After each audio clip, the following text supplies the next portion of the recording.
afternoon. Wilkinson here. So I have a question for you.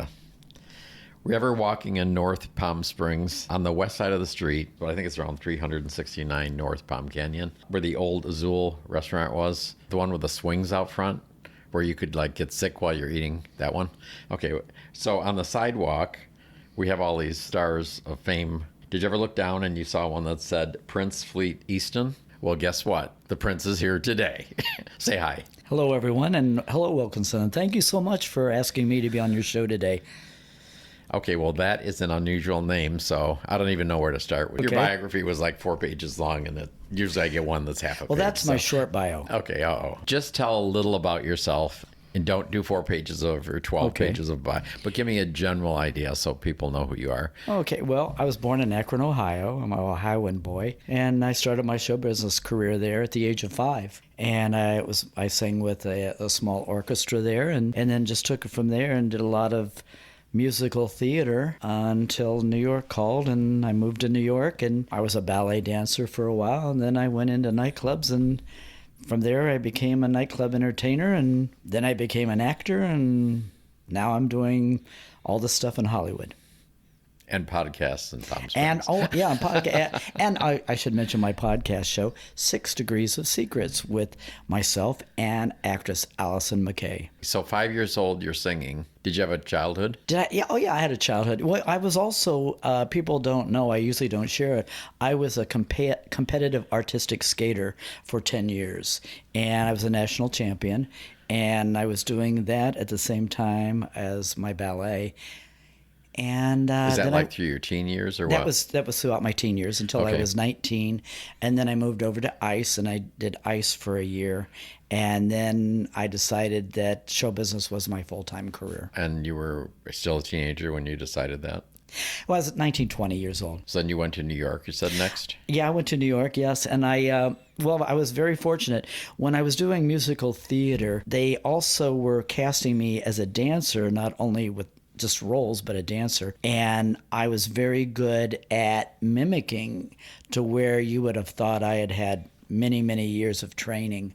So when they started throwing French terminology at me, glissade, assemblée, I thought, you know what, I better take some classes and learn what they're talking about, or they're going to find out I'm a fraud. So you could repeat it back to them, but you didn't know what it meant. Yeah, if they threw it at me, and I didn't know it. Yeah, and I didn't know what the move was by the name. So I started taking classes, and I was very fortunate because of having that ability already. And I think it was developed through my artistic skating, which is dancing. I was given scholarship after scholarship, and within maybe a year and a half, I was in New York taking master classes at Julliard and Ballet Arts and American Ballet Theater until one day I just started having a lot of knee and ankle pain and shin splints, and I just decided, my teachers were walking with crutches and canes and everything. It's absolutely beautiful. It wasn't a look that you liked? No, I had a lot to do, and I didn't want to be like that when I reached that age. So I decided that no, I was going to leave that and go into singing and acting, and that's what I've done my whole life. And even now, it's something that I tell people, it's something I came in with. As vocally, I've never trained vocally, but I sang with an opera company. So, you can't do that unless you've got some ability already. So that's what's been going on with my life. And what else would you like to know? So where'd you go after New York? I went back to Ohio, and that's when I decided I was going to become a nightclub entertainer. I bought a guitar, and I started taking piano lessons.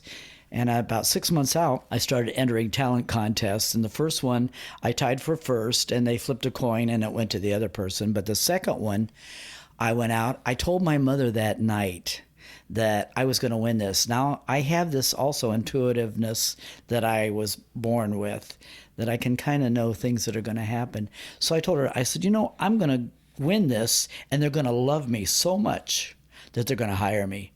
And that's exactly what happened. I won, and the next day at 4 o'clock, the band leader called and hired me, and I was with them for 4 years until I asked for more money, and then they decided to let me go. They didn't like your voice that much, huh?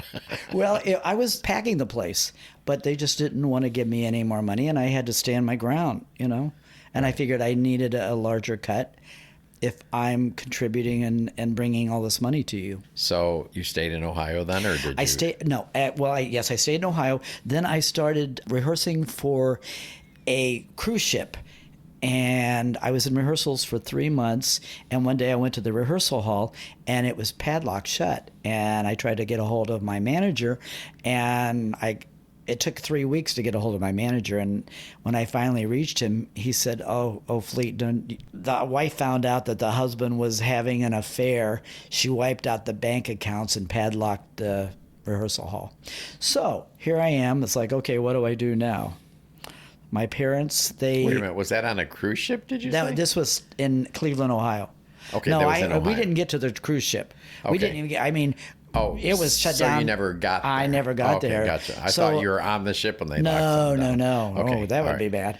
So my parents said, well, we're going to Florida. Why don't you go with us on vacation? So I got a map out, and I looked, and I said, oh, look, Orlando's really close, and, Disney, and I can work in there. So we were down there 3 days, and in Ohio it was like 5 below zero, and it was like 89 degrees in Florida. And I said to my father, what the hell are we doing in Ohio? Go sell the house, we'll come down here, and then I can pursue my acting career, because I wanted to do film and television. So that's really what happened. They sold their house? They sold the house, and it sold very quickly. Are you an only child? I have a brother who's 10 years older than I am, but it was like I was the only child. And I never was a child. I was just discussing this with somebody the other day. I said, even as a child, my friends were like in their late 20s and 30s, because I was traveling with skating and things. So I really didn't have like a childhood. Well, hence my earlier question. Did you have a childhood? No, I didn't have I didn't really have a regular childhood. So, and I was treated like an adult. I mean, even as a child, I made major decisions in the home. I mean, they would ask me, and I said, okay, I think this is what we should do. So, like I said, I was always an adult. Huh. So we got to Florida, and then I finally got my feelers out, and I started working in Florida. I did a lot of film and television. Then I got with a record label, Surf Angel Records, and that opened a lot of doors for me, and that started getting me known all over the world. Then in 2007, I was singing with a 52-piece orchestra in Cocoa, Florida, and as I said earlier, I have a voice that guides me, and the voice said, you've got to go to Palm Springs, California. You have to be there to meet the people who are going to take you to the next place in your life and career. Now, I was here in 1994 on tour, and just happened to make the statement that, it's really beautiful there, and I hope someday I can live there. So I was singing with the Bel Canto Ensemble, doing opera and classical pieces. I was starring in the Brevard Theatrical Ensemble. I was co-hosting a television show. I was giving NASA reports, and I had a very full life. It was like when they said this to me, I thought, God, how can I walk away and just leave all these people? And I finally made the decision, and I packed up my car and drove 3,000 miles all by myself. And everybody said, you're crazy, why do you want to do this? I said, because the voice told me I had to. So I know there's something there waiting for me. And it took me 6 days. And I had met Bella Ball for like 1 minute in a parking lot, and knew that he had this cabaret show. So I thought, okay, let me get in touch with him. I'll send him all my stuff, my recordings and videos, and possibly then I'll have a job when I get there. And that's exactly what happened. And I was with the cabaret show for many, many, many years. And that was in Palm Springs? That was here when I got to Palm Springs. And where was it at? First we were at the Rainbow Cactus. You remember the Rainbow? Oh, that was before your time. On Uranus. And then we went to Hunter's, and then we were at Hotel Zozo, right. And that was amazing. We had a show there every Wednesday night, and over 300 people attended the show. It was like the place to be seen. So everybody showed up. And then they got new management, and they lied to us. They said they were remodeling, and they were going to bring us back, but they were just trying to get us out of there. And then we ended up at Azul, and then we were there for many, many years. What do you like about Palm Springs? What do I like about Palm Springs? Yeah. I love the weather. You know, actually, this year we've had this was amazing summer. Last year we had 116 for 3 weeks solid, and this year, I mean, our highs were only like 112. I think we had one day of maybe 117, which is really, it was a really great summer. It wasn't dreadfully hot like it usually is. Right. And we didn't hit 120, thank God. I know since I've been here, one time it was, I went up to 127. That was the day I moved here. Was that? Literally, yeah. That was brutal. It was 127 the day I moved here. Yeah, it's brutal. Yeah, you know, well, people that aren't aware of Palm Springs, during the summer, you don't go outside until the sun goes down. I go out. I don't care. You don't open the blind. I don't open the door. I don't open the blinds. So you must like something besides weather here. Well, I just, you know, let's put it this way. It wasn't my intent to come here, as we've discussed. I saw it as a stopping off point to my next destination. Now, I've been waiting for the voice to tell me what that next destination is. And it was very interesting that I had several people say to me when I moved here, why would you come here? This is where old entertainers come to die. And I said, not me. I said, this is just a step on my destination to wherever I'm supposed to go next. Did you ever live in LA or Hollywood? No, I never have. Would you want to? Yes, I would love that. You know what? In the 15 years I've been here, every time I go into work, I still get that thrill that I always have had all my life when I would think of Hollywood. When I'm driving on the 210 and I look over and I see the LA skyline, I get a thrill every single time. I see it as the Emerald City. And I start singing, we're out of the woods, we're out of... I still, after all these years, I still get that same thrill. Okay, time to talk about Prince. Okay. How'd that happen? All righty. Well, they were calling me the Prince of Palm Springs because of all the charity work that I had done and humanitarian work. And so they came up with an idea that I should be sanctioned by the city and be named by the city the Prince of Palm Springs. And at that time... Which they would do like a proclamation. Yeah, that's a proclamation. Right. And at that time, there was a lot of upheaval going on here. And if people remember that, I'm not going to go into that, but we had some upheaval here. And so we weren't able to coordinate it, but then I was in Los Angeles. I was actually in Beverly Hills, and I was at an event that was being filmed. And there was a lot of reality people there, and they were all trying to get on camera. And this is what I do for a living, so I didn't care whether I was on camera or not. And I was standing in the back, and the few people that did not want to be on camera, like me, I saw the Hiltons and Prince Frederick of Germany and a couple other people. And then I saw this very tall man, and I had no idea who he was. And at that time, I had my hair all spiked up, and I was dressed pretty wildly. And he comes over and he says, "You look very interesting. Who are you?" And I said, "Why, I'm the Prince of Palm Springs. I'm Prince Fleet Easton." And he goes, "Well, what's your principality?" And I said, "Palm Springs." I said it, saying it sheepishly. And then I said, "And you are?" And he says, "I am Prince Mario Max Schomburg-Lippe of Germany." And well, I wanted to crawl under the table. And actually, he started laughing, and we both laughed, and we became instant friends. And so the next day, he called me up and he said, "You know, Prince," he says, "what you've done is really amazing. You have now branded yourself, and you can put your name on anything because you have become I don't want to say a character, but you have become somebody. So A persona. Persona. There you go. There you go, a persona. So then a few weeks later, I got this harebrained idea in my head. I thought, well, wouldn't it be amazing to have a prince make you a prince? So I called him up and I said, I have this idea. What do you think? He says, I love it. I will be there and I'm going to bring you something special. And I didn't have any idea what that was. So we had a coronation. About 350 people attended it. They turned away over 100.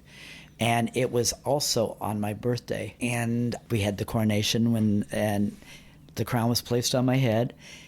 And the proclamation was proclaimed me as Prince Fleet Easton, the Prince of Palm Springs, that Palm Springs is my principality, and that I became a part of the royal family. They always said, you are our American son.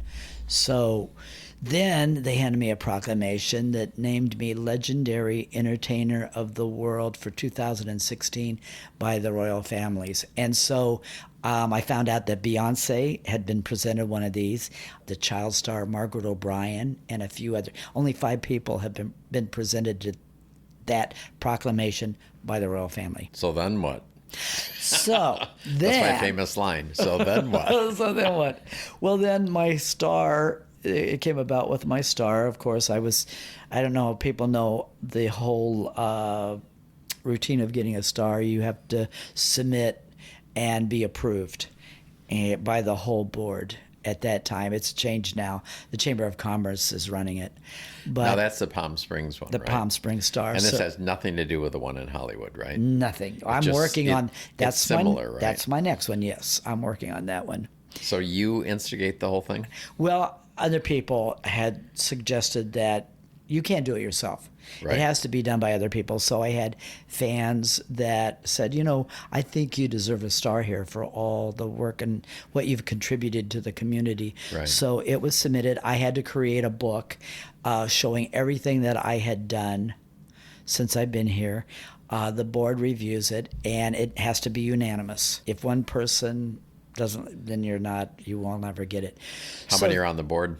I don't know now. At that time, there was, I think, 8 people. Bob Alexander at that time was the head of the board. They had Lindsay Wagner's manager. Marilyn Ball was on it. There was quite a few people. These are all Palm Springs These locals? are all people, residents, and they had all been in show business. Okay. At one time, in some capacity, as managers, agents, producers. So then that came about. They approved me, and then you have to do fundraisers. You cannot put any of your own money into it. The money has to be raised by a committee. So a committee is appointed, and then they raise the money to do the star? To raise the money to pay for the star. Okay. At that time, mine was $12,500. So we had 4 fundraisers, and each one was a different theme. And my organizer was Rebecca Ames, and she created one which was a Western night, and then we had a disco night, and they were all different things. So people came in costume and raised money. And then I had one at the old Woody's Palm House. We had a big one there. And I had the Palm Springs Rat Pack, because I had that as part of my show, which I had Frank Sinatra, Marilyn Monroe, Dean Martin, Sammy Davis Jr., and I represented Bobby Darin. So we put on a big show that night. So that was the very last fundraiser I think we did that pushed us over the money that we needed. So then they create the star, and then you have a big star ceremony. And I think they said there was about 200 attended my star. And it was, I want to tell you, it was very theatrical. Even the board said they'd never seen anything like it. So I decided it was going to be a royal. So I hired a royal coach that was pulled by a black Clydesdale horse. No way. Oh no! It was a big production. It's show business, Right. And so we went through the town waving at everybody, and I'm sure people were wondering, who the hell is that? Right. And and here's what was different about it. Usually they have other stars come in that talk about your accolades, and say how wonderful you are. Well, because of all the humanitarian work I do, not just in the Valley, but I do in other parts of the world. I'm also on the board of directors for a college in San Jose, California, called the College of Adaptive Arts. And it is a college for adults with physical and mental challenges. And it's an actual school that they can go to and get degrees in different areas of show business. Okay. And we have several people now that work in Hollywood. Jamie Brewer and different ones that are working professionally now. So I brought one of the students down that spoke for me. I had Miss Wheelchair California of 2012 who spoke with a computer. She has cerebral palsy and it's very difficult to understand her. And then Prince Mario Max Schomburg Lippi spoke. And then my dear friend, Mark A. Salante, who is a world cartoon character. He's called Tiger Man. And he goes into schools all over the country and teaches children about respect of elderlies, animals. So he's an anti-bullying hero. Okay. So he spoke. So it was very interesting. They were all different people from the walks of my life. Actually, Cindy Williams, Cindy of Laverne and Shirley, she was scheduled to speak at my Star, and at the last minute, she got a position in Las Vegas doing the vagina monologues. So she had to leave.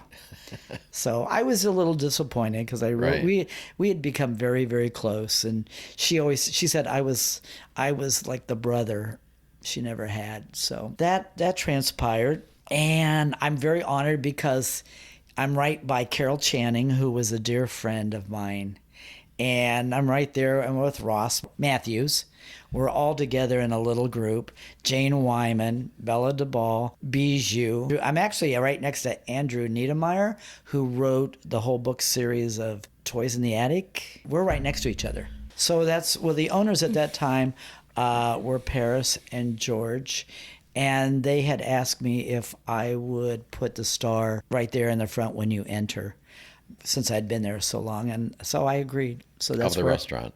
Right in front of the restaurant. Right. Mm-hmm. Okay. So there's other sides of you. So you talk about the voice. Yes. So let's talk about the spiritual side a little bit. Okay. Talk about that. Well, okay. Actually, in the year 2000 in Florida, I got a call from a friend of mine that was the musical director for Unity in Florida, which is a spiritual church. And she called me up, and I knew nothing about it at the time. And she said, I got a voice telling me to call you. And I knew her from the nightclubs that we had worked in together. And she said that the voice told her for me to call you and offer you the position as a soloist at the church. And like I said, I didn't know anything about spirituality of that kind at that time. Now, all my life, I have been a seeker, and I had been involved in Zen Buddhism, and I've always been searching different ideologies and religious beliefs. And I kind of took a little piece from each one, and I thought I had created my own thing. Well, I didn't know there were actually communities out there of these people. So she said, I'd like to hire you. And I said, oh, I don't sing that kind of music. I said, I can, but I really don't. She says, well, we're going to offer you this amount of money. And I said, well, you know what? I can sing anything you want. So the pay was pretty good. Yeah. So that started my main spiritual journey that's led me to where I am now. So I was there for 6 years, but at that time the voice had started speaking to me, and the first time it spoke to me, I was sitting up front, and I had always sat by myself. No one ever sat next to me. And one day the voice said to me, you have to do this album because it's going to take you to where you've been trying to go all your life. And I said, I don't know how to do this. And it said, don't worry, I will guide you. So that was that first step. And then I started looking into the licensings, the mechanical licensings, and all the things you had to pay for, and it was starting to add up. And as I said, no one ever sat next to me. It takes all the money to do what? To pay for the licensing, producing of an album. Okay, for the album, Yeah, right. Okay. Self-producing. So this lady sits next to me, and I said, "Oh, Lori," I said, "I have to do this album," and I said, the money's really adding up. She said, "Oh, Fleet, didn't you know?" She said, "I used to work for the record industry." She said, we did a lot of pre-sales. Do pre-sales, and it'll give you the money that you need." I went, "Oh, okay." So during the week, I went and got a sales receipt book, and the next Sunday between services, because we had several services, I sold 137 CDs with no product in hand. So that was taken care of. Now I'm getting visions of water in my head, and somebody said, water represents the spiritual realm. And I said, yeah, I see it. I see the ocean and this. So now another Sunday, after all these years, another person sits next to me, another woman, who ended up being my friend Joan. And I said, "Oh, Joan, I've got to do this album cover, and I see water, and I see this." And she goes, "Can I shoot the cover?" I said, "Are you a photographer?" She said, "Yeah, I've shot the cover of many stars for their albums." I went, "Oh, I don't think I can afford you." She said, "Don't worry about it. We'll figure something out." So that was taken care of. Now, it's really interesting how all this fell into place.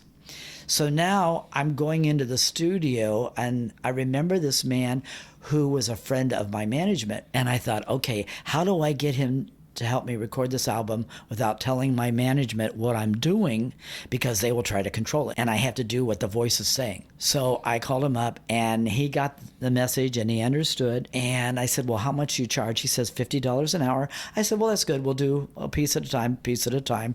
So I went in to do the very first song on the album. And when I was done, they were just sitting there looking at me like this deer in headlights. And I said, what's wrong?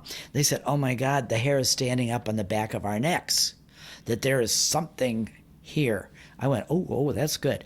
Okay, now we go to the beach, and we're shooting, and she's shooting and shooting and shooting, and it's like probably $350 an hour, and we're I'm saying click, click, click, click, click, adding up, and we shot until almost dusk. And I said, I think we probably can find one picture here. Okay, so now here's where the whole story comes together. I go to pay the man who recorded the album. Now, everything on there was one take. He said, "Fleet, you don't owe me anything." A voice came to me and said, "I am not to charge you. I am to be an angel and help you with this project." Now, the lady with the photographs came to me, and I said, "How much do I owe you?" She says, "You owe me nothing." A voice came to me and told me that I am to be an angel and to help you with this project. None of these people knew each other. They had no contact with each other. So, and a voice just told me, "You should pay me $5,000 to be on my podcast." That's my New York smart aleck. That's funny. So then the day the album I got in my hand, my management, the voice said, "You must go to the Florida Motion Picture and Television Association, and you pass them out and sign them," because I kept my singing career and my acting career separate. They never knew about each other. So I went to the meeting and passed them out. So you were giving out CDs? The CDs, yeah, okay. Autographing them to all these producers and directors. And I thought, okay, I don't know what this is about, but it's telling me to do this. I thought, okay, what's going to happen? So I was driving back from Orlando, Florida. I get a call from one of the producers, and they went, "Oh my God, Fleet, we never dreamed that this would come out of you." There was 6 of us in the car, and we thought, oh, just for the hell of it, let's stick it in and see what it sounds like. Everybody was speechless. Now, they said, "We're getting ready to go into production on a feature film, and we're offering you the role as the guardian angel. Interested?" I said, yeah, of course. Now, the producer said, "Do you write music?" And I said, "I'm not a songwriter. That's not a gift I was given. But I know enough people that write music that I'm sure they can write something for me." So a couple days later, she calls me at 10:30 at night and says, "These words going through my head, and I think there's something here." And it said, it was, "Go ask God for the answer and open your heart."